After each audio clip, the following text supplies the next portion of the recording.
Hi, my name is Addison Gilliam, and today I'm going to be discussing the four individual traits that I examined based on those individual assessments we took this semester and what I learned throughout the semester about myself. The four behaviors I decided to examine were self-awareness, stress management, communicating supportively, and emotional intelligence. Out of these four behaviors, I had one favorable and three unfavorable behaviors. The first one I'm going to examine is self-awareness. As you can see on the side, I have my charts that popped up when I completed my examination of the self-awareness. I scored a 44 on this assessment. Some of these results shocked me, some of them didn't, but this one definitely did. I really thought I was pretty self-aware person. I would always describe myself as that to other people. Throughout this examination, it showed me that I was in the bottom quartile of both self-disclosure and self-understanding, which really shocked me. That is why I looked a little bit deeper into that definition. Self-disclosure is openness to feedback and appropriately share one's beliefs. And I think that's where my lower portion of my score really came in because I am not great at taking criticism. I understand that and I am working on it. But it is definitely something that I have never been good about doing, which is why that I have decided to use some combative behavior, having a 5-second timer in my head to really kind of think before I speak, and then setting daily reminders of myself to just pause, relax, and think. Because this self awareness assessment is also about being able to speak to others. Um, and when comparing my scores to the median, as I mentioned, I scored in the bottom quartile of both.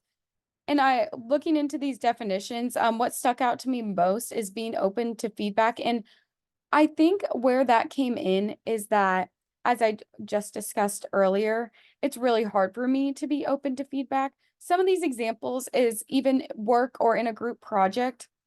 I've had a really difficult time sometimes when I'm in a group project, when I feel like, or even at work, both situations where I feel I am giving it my all and I feel like I am not being appreciated, and I feel that the criticism or the little tweaks that people in my group may make to my work or people or my boss at work may make to my work really takes a toll on me and I really take it hard, which is why I'm going to do that combative behavior of that 5-second timer in my head and setting those daily reminders just to breathe, relax, remind myself that it's not personal and that they're trying to make you a better person. Next one I'm going to examine is my stress management. As I mentioned at the beginning, some of these results I was shocked about, others I was not. This one, definitely not shocked about. I have managed my stress poorly as long as I can remember. I can't remember the last time I wasn't stressed in some capacity or another, either at work or at school. I scored a 44 on this. As you can see, the median range starts at 48 and that high range starts at 53. So it's significantly lower. Those 4 points are relatively low as that jump between normal and high is just 5 points. So it is relatively significant on there. I scored the lowest in regarding my coping strategy and coping with stress. Once again, this does not really shock me as I have not been able to cope well with stress all my life. The way that I'm currently trying to combat these behaviors, as in school and work, I'm having to try and manage stress all the time between projects, assignments at school, projects at work as well, work and school, and just my day-to-day tasks sometimes can be overwhelming and stressful, especially these last few weeks of school and work have been extremely stressful. So managing that stress, my current things that I'm doing that I feel like have worked best for me and are currently trying to work for me and have felt in the past have worked for me relatively well. I'm still a person who takes on stress very hard, but in the end, these are the things that I feel help lower. It's going to be creating a to-do list, having those things showing me every day what I'm doing and telling me and helping me being able to check those things off at the end of the day or the end of the week, or having it makes it seem like a lot less work. During the school year, I had assignments due for work and school.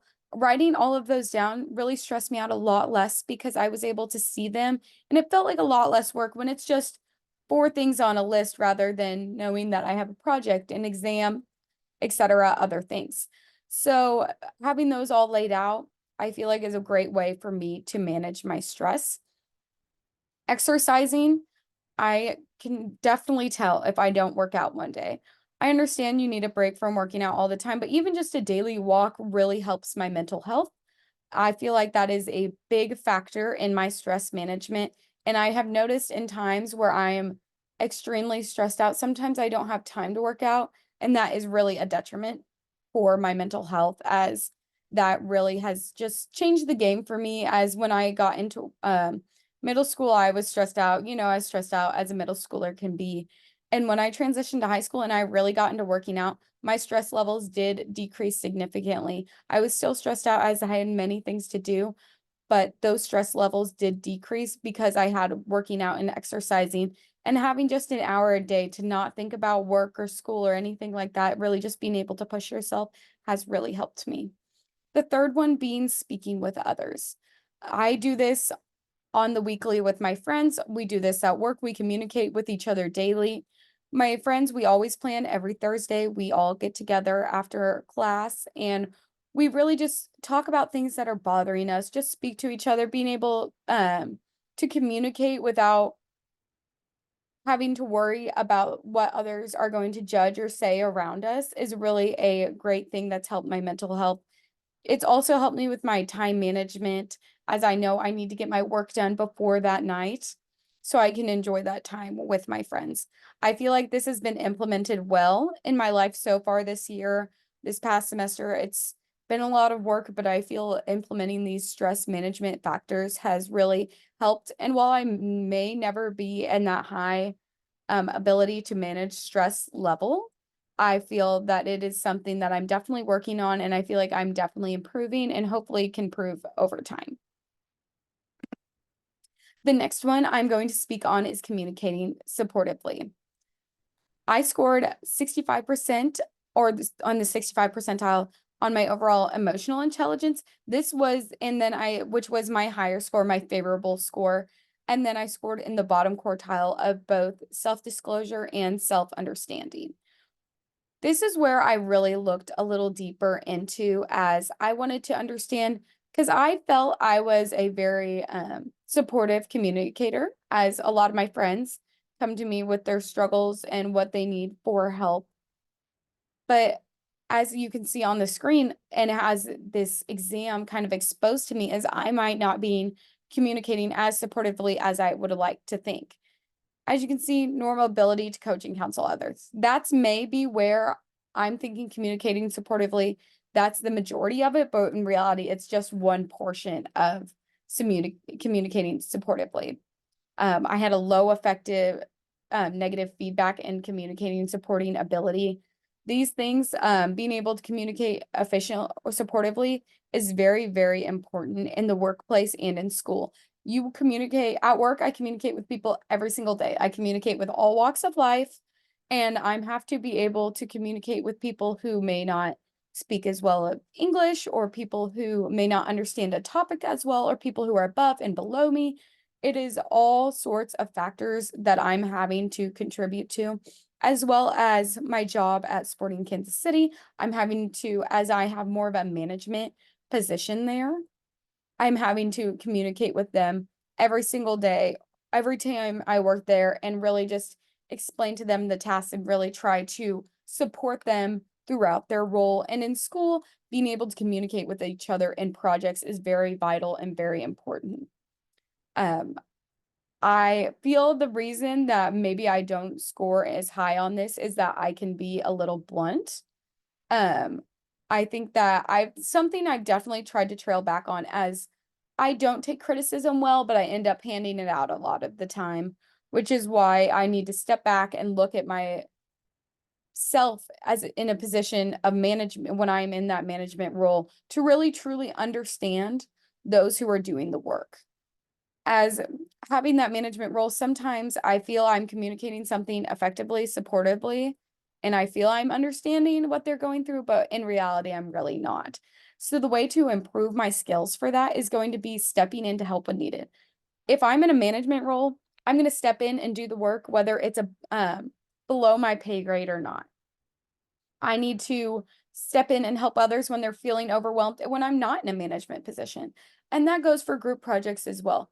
If everyone is assigned a certain amount of work, but someone seems to be struggling on one portion, going in and helping them complete that is really going to be a big help and a big stress relief to those around you. Another one, as I kind of mentioned, working the role. I would do this by I do this at my job at Sporting right now. I feel like it does help others in the workplace respect me a little more as they can see I'm trying, I'm really helping. I get in there and I help them do the job at least once a month, I would say. And I feel that's really important to understand the struggles they're going through and to solutions for try and provide solutions for things that they're going through in the work environment. Because when you are in a management role, you may not always understand the struggles that they are going through until you work that role. And then you're understanding, oh, they have told me that this isn't working properly or that they're having struggles doing this or that. And when you're really working that role and working that position, that is going to give a much more effective management style as you can cater to your employees specifically. And I feel like implementing that really has, as I mentioned, really has created respect between my employees and me and or people I work with and me. Just being able, they know if they ask for help, they're gonna get it. And that creates everyone wants to try harder for people like that. This last one I'm examining is my emotional intelligence. This one was my only favorable behavior, and I actually scored in the high emotional intelligence level. This was one of the only assessments that I scored in the high levels on. I scored 65 overall, whereas I scored in the bottom quartile of both self-disclosure and self-understanding. I did score high overall. I believe this is in regards to my openness and providing feedback, receiving feedback in work, giving feedback in school. As I mentioned, this is pretty similar to my kind of a combination of the first two traits that I spoke on, as receiving feedback and giving feedback is such a vital and sensitive topic in both the school and workplace. An example being, I recently had a group project where one of the group members decided to completely change our PowerPoint before an hour before our presentation. That was pretty frustrating to me and the rest of the group members, as most people would feel, I believe. I am, as I mentioned, a relatively blunt person. If something's bothering me, I'm going to say it. So I went to the group member who changed it, and I was pretty blunt, saying how I was upset, how it is unfair to me and the other group members to change this completely when some of our group members did get very nervous presenting and they had been going over and over and over the slides they had. And for those to be changed last second, that caused her a lot of anxiety. And I did this in a not as nice as I should have manner, and I will admit that. And I also did it in front of another group member. How I would improve that is by maybe taking her to the side, expressing my feelings in a much calmer way, and just expressing that simply, I'm upset. I understand it's too late to change this, but this is something that, we can't be doing to others, especially when it's going to cause someone anxiety during or before a presentation. I feel like learning that is that combative behavior. I even spoke on this earlier, thinking before I speak. I feel like a lot of the times I just talk and I talk and I talk, but I don't really think about what I'm saying, how it's going to affect others. By setting that mental 5-second timer before I'm about to say something that may cause someone a little more detriment, a little, it might hurt them a little to hear. I need to think about my words very, very carefully. And this goes for work as well. If I'm trying to critique what someone's doing in the workplace, I need to make sure I'm stepping back, imagining how I would feel if I were in their position and I had made their mistake or had done what they did. And what if how I would feel and how I would want my manager to positively let me know that that is not acceptable or that I need to adjust my behavior or any of those things. I feel like that is a very key thing. Emotional intelligence is something that you have to work on, and that is something they discussed. It is something you're going to have to continue to work on. It's not something you have and then you never forget it. It's a really easy to forget when you are emotional and heated in the moment how others are feeling.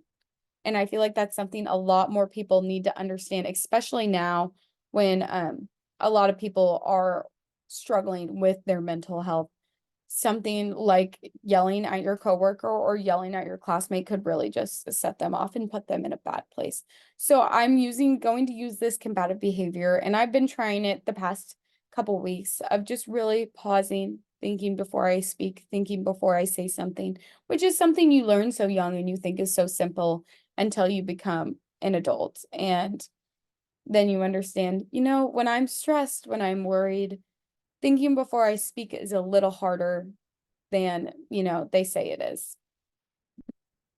In conclusion, all four of my behaviors I chose are very important to continue to improve on whether I scored high on that, as I did in the emotional intelligence, or whether I scored low, as my other three behaviors did. As if you don't use a skill, you'll likely lose it. And that goes for almost all things in life. If you're not actively learning, actively using your brain, you are likely going to use it.